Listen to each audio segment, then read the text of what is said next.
Night gaze! Pathfinder screamed. Scrambling to his hooves, he ran to the door, his horn glowing as he tried to force it open. It, however, wouldn't budge, wedged shut by the weight of the pile of bones on the other side. Still, Pathfinder did not relent.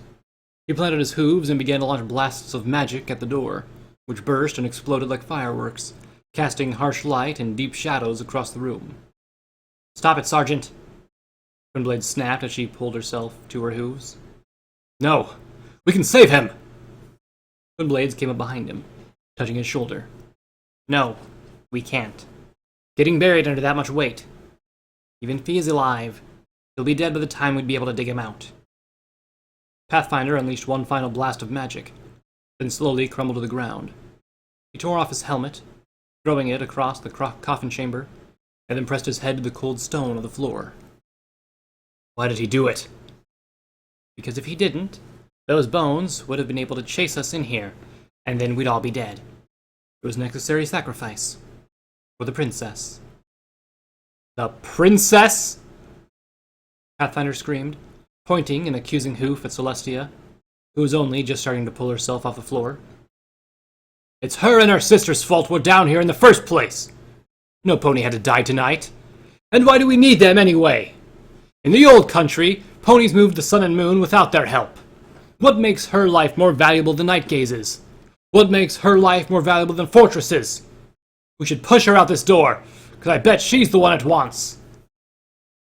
"That's treason you're talking about, Sergeant." "Who in Tartarus cares? We're not going to survive. Face the facts, Lieutenant. We're all as good as dead. We should just pick a coffin, kick out the skeleton, lie down inside, and just die." "Perhaps you'd prefer if I slit your throat. It'd be faster," Twinblade shouted back. "Bring it on!" Pathfinder shouted as he sprang up from the floor. "Enough!" Celestia's booming voice caused the pair to freeze and look up. They saw Celestia standing over them, her regal white coat dirtied with dust from the floor. Her usual kind demeanor was gone. In his place was a firmness, like a mother scolding her child, who was also a drill sergeant, and thus skilled at chewing out soldiers as well. "Each of you, in a separate corner now! I do not want to hear a word until I've figured out whether or not Twilight is or was here." The lieutenant and sergeant separated and, after glancing at one another, they turned their backs on each other and walked to opposite corners of the room. There they sat, facing the walls, like children in a timeout. And after successfully breaking up the fight, Celestia cringed and raised a hoof to her head. Her head was pounding again and only seemed to be getting worse. She was filthy, she was sore, and Pathfinder was right. Except for them, there was no pony in the coffin chamber, and it looked like it hadn't been disturbed in years. Maybe her visions were truly just the effects of the bump on her head. Twilight wasn't there. She had never been here in the coffin chamber, and... what was that thumping noise? Celestia looked around anxiously, expecting to see the wall itself reaching out to her. But nothing was wrong. The room, while sizable, was small enough that the light from Pathfinder and Twinblade's armor were enough to illuminate the space to a good degree. There were no real shadows in the room, thus no way for the thing outside to attack. But still, the thumping persisted. A thumping and a muffled shouting. Recalling her vision, Celestia began to step around quickly, turning her head and ears. She followed the sound, chasing its echoes around the room. She moved left and right, forward and back. She strained her senses of hearing to its limit, and eventually found herself before one of the coffins. The thumping came from within, and, for a moment, Celestia didn't dare even touch the stone coffin. They had just been chased by the dead of the crypt. Releasing one from its coffin now would be putting them all at risk. Still, she wanted to believe her vision. She wanted to believe they had a chance, and if not, maybe the skeleton would make it quick. Trembling a little, Celestia reared back on her hind legs and placed her hooves on the coffin's stone lid. She then pushed, straining muscles that had not faced such physical challenges in centuries. Still, her Alicorn strength began to prove itself. The coffin lid cracked open a little, and a light began to escape the cracks. Light. There was light from inside the coffin. Smiling, Celestia threw all her weight to the lid, and it began to slide away. More and more, The light filled the room, pouring out of the coffin like it contained a small sun. The lid then fell off to the far side, clattering to the floor with a loud smash. Celestia stepped back, shielding her eyes from the brightness. Yet even as she was blinded, she heard a sound that was like music to her ears. "Celestia!" From within the coffin, which was lit by dozens of little light gems, Twilight sprung out, tears running from her eyes as she clung to Celestia's neck. She looked worse than the rest of them. Her mane was a wreck and her coat was filthy. She smelled horribly of body odor, and the bags under her eyes made it look like she hadn't slept since she came to Canterlot to meet Luna. She was crying her eyes out, and was clinging to Celestia like her life depended on it. Still, Twilight was breathing. Her heart was beating, and she was unharmed. She was alive. "Twilight!" Celestia laughed, lifting a hoof and hugging her student tight as she spun around slowly. "I was so worried. Are you all right?" "I'm okay," Twilight answered, as she let go of Celestia's neck and jumped back down to the floor. "Hungry, sleep-deprived, dehydrated, and in desperate need of a shower, and traumatized. But I'm a lot better now that you're here." "And Luna?" Twilight hung her head, looking to the floor. "I'm sorry, but I don't know. The last time I saw her was when she put me in the coffin. She gave me all of our light gems, put some notes on how to perform the astral projection spell, and then made me promise not to leave the coffin until someone came to save us. She then closed the lid." Celestia laughed a little, bending her head forward to nuzzle Twilight. "Astral projection? Oh, Twilight, thank you." "Why are you thanking her?" Pathfinder asked as he and Twin Blades came out of their corners. Astral projection is when a pony casts a spell that allows their soul to leave their body and enter the astral plane. From the astral plane, all the world looks like the night sky, with each soul a star in the dark. My vision at the rotunda, the star I was following while we were chased by those bones. That was all Twilight, helping us." Twinblade smirked a little, looking at Twilight. "And I bet you were in the archives with us when Celestia thought she heard you shout her name." "Yes. I had to stop her before it got her." "It?"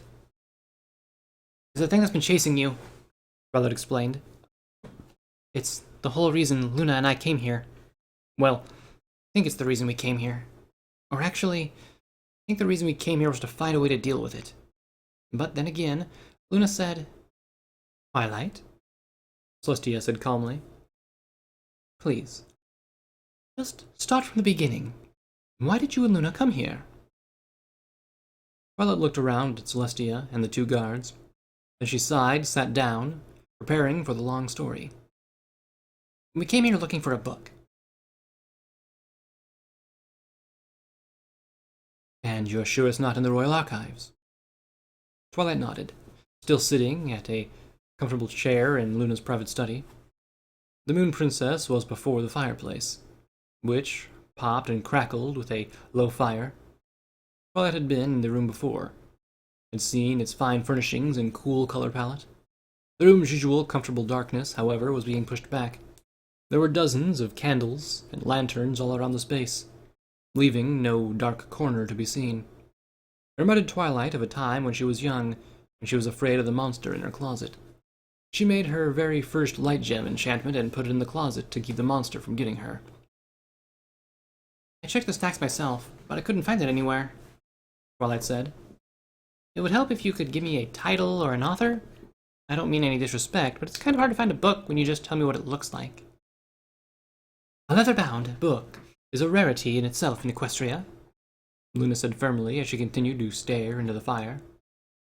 "All the leather-bound books should be kept in the most secure part of the library." "Yes, and thanks to the note you gave me, the Master Librarian let me in there and I looked at all those books. But still none of them were stained with old blood." Luna sighed. "And it must be back at the old castle. The only explanation." "If I may, Princess, why do you need the book so badly? I mean, I understand that you really need it, and you want to read it.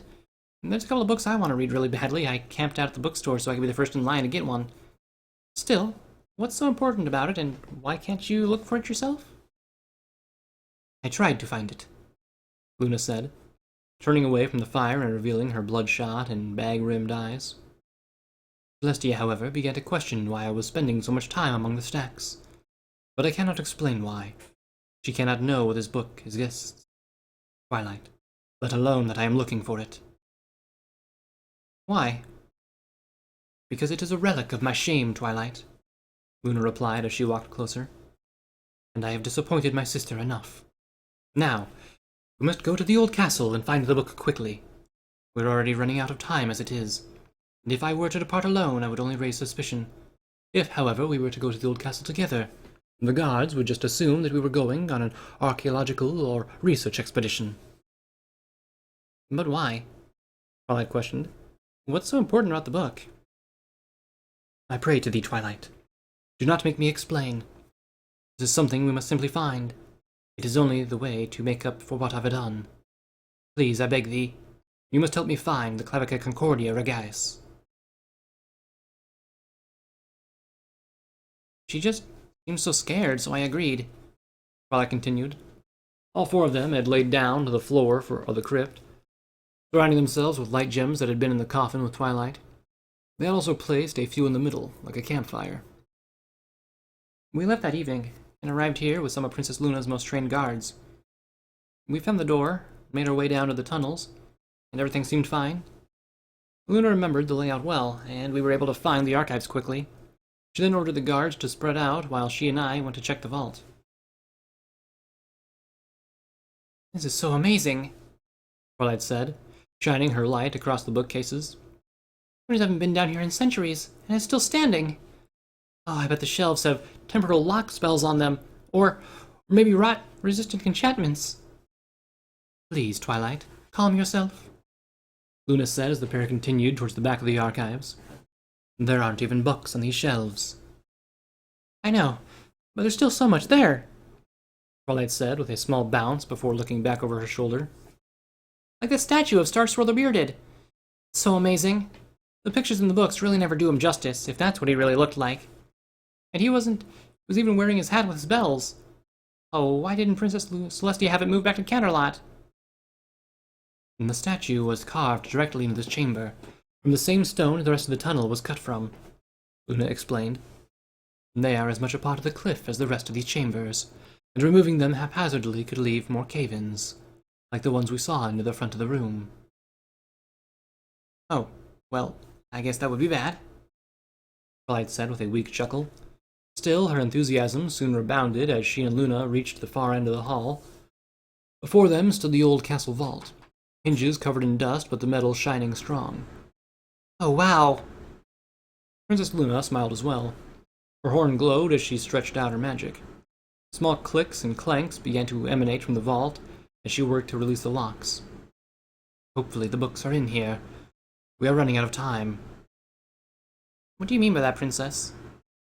Twilight asked as the sealing bolts in the vault door popped open and the door began to slowly spring open, light pouring out in the archives.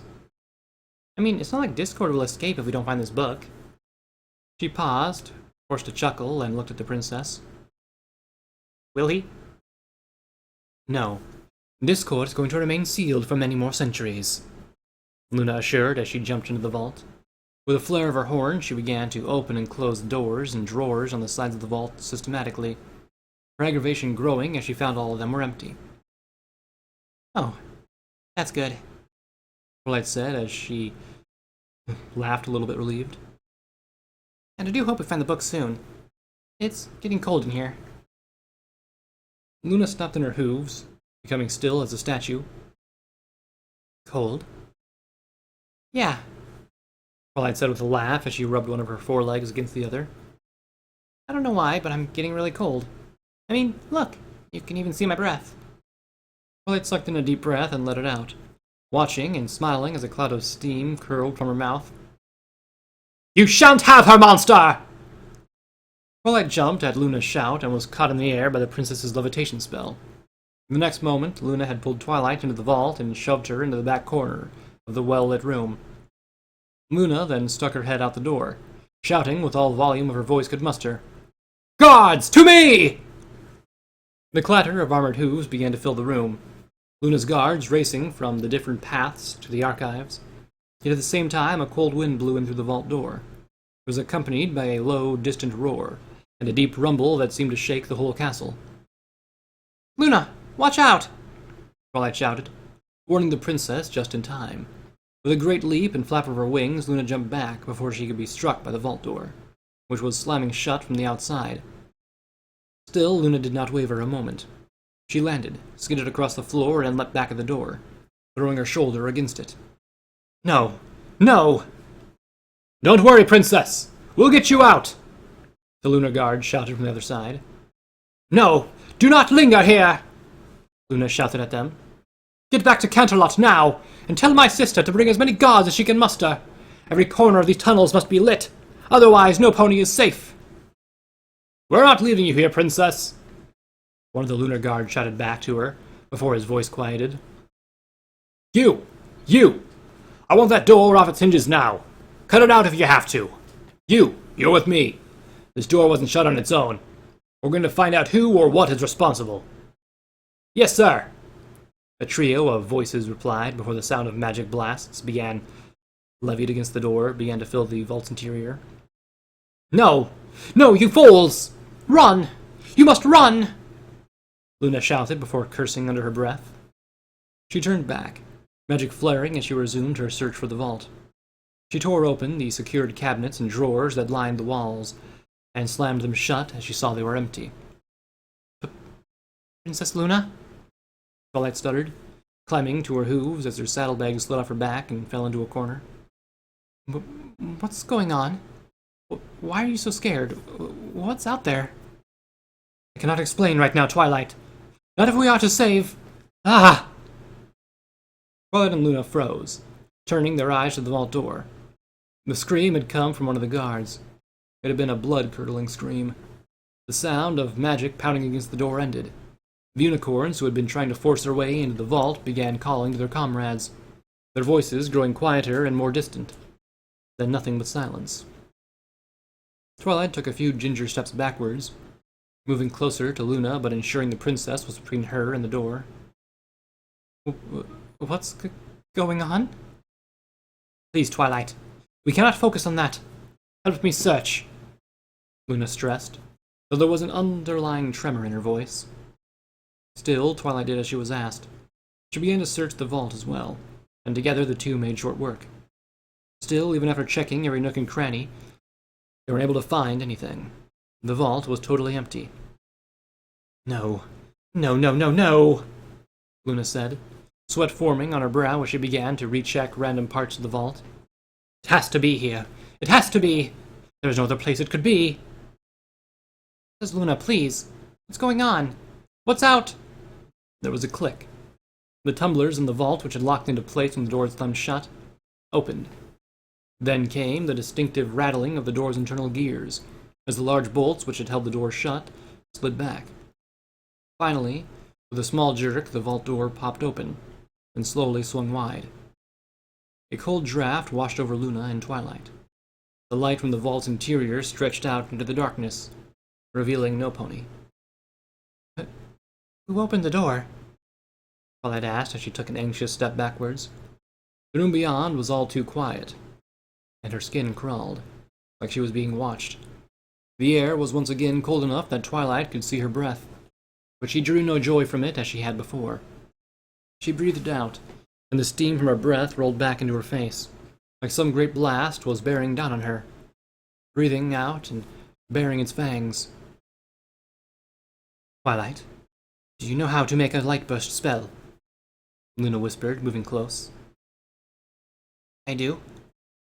"Cast the most powerful light burst you can. Straight out the door. Don't hold anything back." "But a light spell that bright could hurt someone's eyes permanently." "That is the point," Luna said as she spread her wings. "Just do it." Twilight was visibly shaking now, but she nodded her head.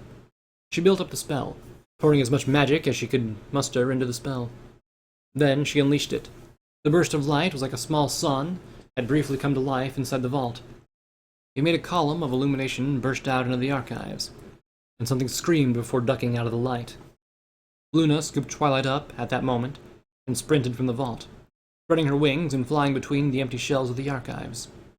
She banked around the statue of Star Swirl the Bearded, soared towards the archive's outer door, and then landed with a skid to her hooves in the hallway just outside. Again, Twilight! Through the doorway! Twilight didn't dare question the order this time. She cast the spell again, and once more, pain screamed reached their ears. And again, the moment the spell was cast, she was whisked off her hooves by Luna. They flew through the corridors, Luna's wings barely fitting in the dark corridors. We have to get back outside, Luna said as the pair flew into the rotunda. She landed and skidded across the hard floor, working her every muscle to make the turn. She then tensed, ready to leap towards the archway that would lead back outside. But she froze, a shiver crawling down her spine as she stared into the darkness of the corridor before her. It is too late, she whispered, stepping back anxiously as she looked to the other archways. Princess, what is it? What do you see? Twilight asked. What's going on? Do not question, Twilight. Just give me one more light burst. But, Princess? Do it now! After that, Twilight said as she looked at the others, Luna carried me back here to the crypt. She removed the skeleton from the coffin, put me inside with all the light gems she had brought with her, and quickly wrote out the astral projection spell for me. She then promised me that someone would come to find me, and sealed the lid. I haven't seen her since. At first, I was very calm and collected. Princess Luna! Princess Luna! Twilight shouted, putting her hooves against the coffin's stone lid and trying to push it off. The slab, however, remained firmly in place, even after Twilight tried putting all four hooves against it. She began to hyperventilate, and focused her horn on the lid. She tried to levitate it. She tried blasting it. She tried any spell that had a remote chance of unseating the lid from the rest of the coffin. The stone, however, remained unaffected. She must have done something to the lid when she closed it. An anti-magic spell, maybe? Well, guess that's okay. Someone will come and find me, right? Twilight ran her hooves down her face, her panic-prone mind kicking into high gear. What if someone doesn't find me? What if nobody comes? Will the spell roll off? What if it doesn't wear off? What if Luna just buried me alive? I don't want to be buried alive. I want to be dead when I'm buried. That's the order it's supposed to go in. You die, then you get buried. Princess Luna, let me out! She thumped against the coffin lid again, but her efforts proved just as fruitless as before. Soon she had calmed herself down, but only enough that she turned to one of the coffin's interior sides. Her horn glowing, she began to use one of the stones to write a list. Okay. Checklist for surviving. Step 1. Panic and get that out of the way. Got that done. Step 2. Step 2. Twilight shifted, looking around the coffin before she found a piece of paper Luna had given her. Step 2. Learn astral projection spell. Step 3.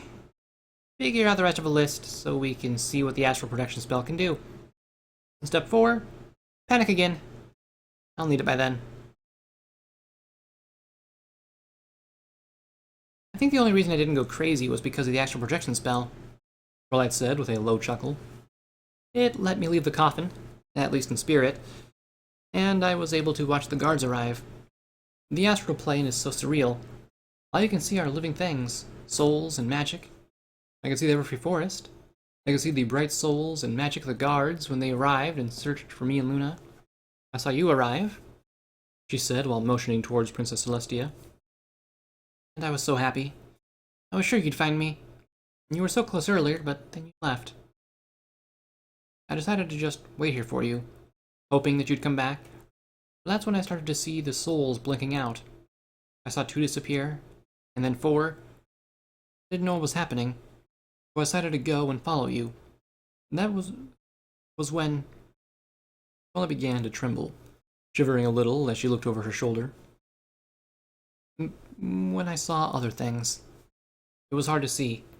The one that was following you, all like me, was black, like the rest of the astral plane. I could see its magic. Magic was red, very red, and it threw all those shelves at you. I sat back and watched. I didn't want to get too close. I didn't know whether or not something like that could hurt a pony when she's using an astral projection spell. So I just stayed back and watched as it put the library back in order. And you kind of guessed the rest. I stayed close, trying to help you, and then you came here and found me. Twinblade sighed, rubbing her head with a hoof. And now we're all stuck in here with you. She then glanced at Celestia. Still, sounds like whatever has been coming after us was going after them too, and that Princess Luna knows a great deal about it. Yes, it would seem so. Celestia agreed before lowering her head, her voice becoming nothing but a whisper. Oh, Luna, I wish you would come to me about this. Miss Sparkle? Twinblade said, glancing over at her. Did Luna ever tell you why she wanted that book? No, she didn't. All she ever told me was that it looked like, and that it had the name of Clavicle Concordia Regis. I even wrote it down on a piece of paper so that I could look it up when we got back to Canterlot. But that note is back of my saddlebags. Luna also ripped the paper when she grabbed some light gems from my bags. We know. We found them, Twinblade said. She reached around to her saddlebags, gingerly swinging a wing in. She removed an old leather-bound book from its interior and placed it on the floor, in the center of the group. Celestia and I also found this in the grips of a skeleton near the entrance of the crypt. My, Twilight said, her voice growing hushed as she picked up the book in her magic. This must be it. It matches Luna's description perfectly. She gingerly cracked open the book, its old pages cracked as they were opened and exposed to the air for the first time in centuries. Twilight bent her nose in, her eyes moving across the page. Written in Old Equestrian, the predominant language of the old country, it looks almost like a guidebook. There are pictures, diagrams, instructions, ingredient lists. Is this a spell book? In a way, Twilight, Celestia said, as she lifted a hoof to the edge of the book, pushing it down and away from Twilight's eyes. Though, I promise, it is a book you and nobody else should ever read. Twilight cocked her head to one side and arched a brow. Why? Because it is an evil book. The Clavicle Concordia, the original key of unity, was a guide to the powers of harmony, an ultimate force for good. The Clavicle Concordia Regis, on the other hand, Celestia said coldly, her voice taking on a warning, serious tone, brought about the destruction of an entire kingdom. The legend goes that the Unicorn Queen freed her country from beasts and evil forces and penned her knowledge of harmony into the pages of the Clavicle Concordia. Her kingdom enjoyed a golden age because of her efforts. Food was plentiful. The country as a whole was wealthy. They were safe from any creature that would harm them. They believed they could not be toppled. But as it is with all things, the winds of change began to work against them. The Unicorn Queen sought to spread her prosperity to other countries, believing she could bring the same golden age to the whole world. The countries neighboring her kingdom, however, did not wish to be ruled by her. At the same time, she loved her subjects too much to force them into war. Thus, after much mediation, she came up with another idea. Celestia continued. She had defended her country from the beasts and evil creatures that had once threatened it. She had proven stronger than them, and thus she began to contemplate ways of conquering them. The power of harmony, however, is not the power of the conqueror. The original Clavicle Concordia would be no aid to her. Thus the Unicorn Queen had to learn other, darker magics. This is the knowledge she put in the Clavicle Concordia Regis, the lesser key of unity. This book is meant to be an expansion on the knowledge of its predecessor. The key of unity taught you to defend against and defeat beasts and evil entities. The lesser key taught you how to control them. It is said that this book contains enchantments that will make Timberwolves obey like loyal soldiers, that it contains spells that will make Wendigos bend a knee in respect, that it contains curses that will bring even an Ursa Major under your control. A few legends make it sound like that knowledge from this book will let a pony control Discord himself if they so desired. That's impossible. Discord's the spirit of chaos. You can't control chaos, Twilight argued. The old stories are to be believed it is possible. The Clavicle Concordia, Regis, is what would teach you to do it. It is in every way a book as evil as the thing it controls. for it speaks only of how to strip away the freedom of others and make them slaves. What happened to this unicorn queen? Pathfinder asked, his voice shaking a little. She continued her crusade, Celestia said. She continued writing the Clavicle Concordia Regis after she learned to control more and more powerful creatures.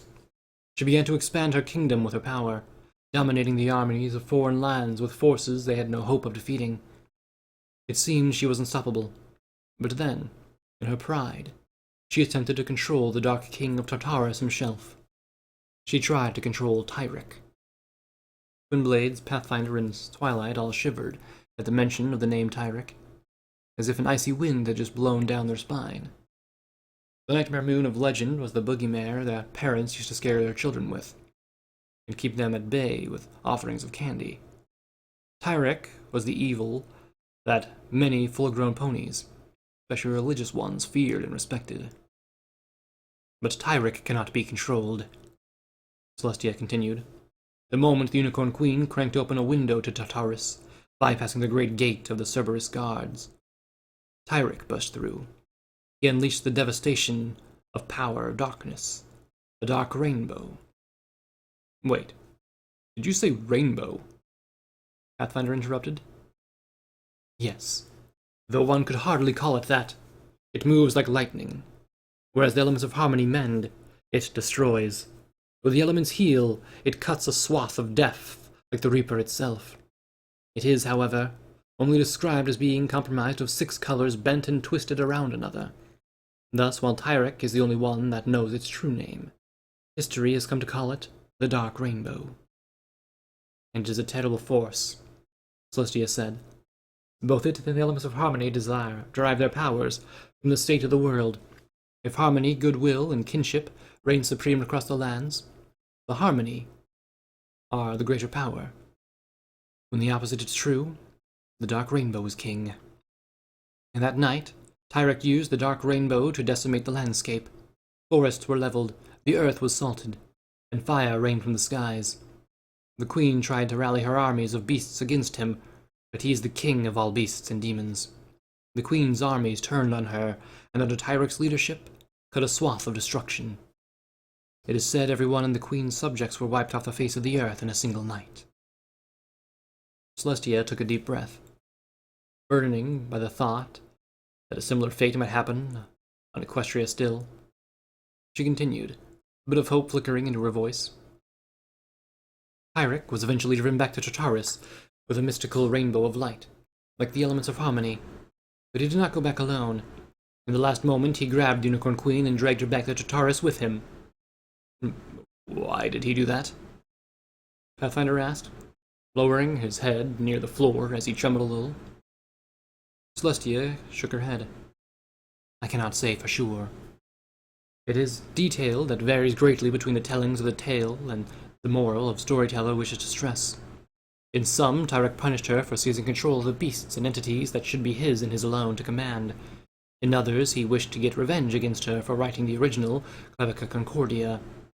Others still say that Tyrek made the Unicorn Queen his bride, and that they now rule Tartarus together. And, Celestia continued, my concerns for my sister's safety are only made worse by the thought that she knew about this book and came here looking for it. I just wish I knew why she needed it. Well, there is something else, Twilight said. She held up a piece of paper in her magic, which she had levied out of the convocation. Luna wrote something on the back of the astral projection notes. It looked like gibberish before, but... Please, Twilight. Can I see it? Celestia said, squinting her eyes as the page was moved in front of her nose. Celestia's eyes narrowed on the words as she flicked her gaze over the book. She knew her sister. If Luna had enough sense of mind to write down instructions for an astral projection spell, then the words on the back meant something, and her gut told her the meaning of the words would be made clear with the help of the Clavicle Concordia Regis. Celestia, Twilight, hold the book up for me.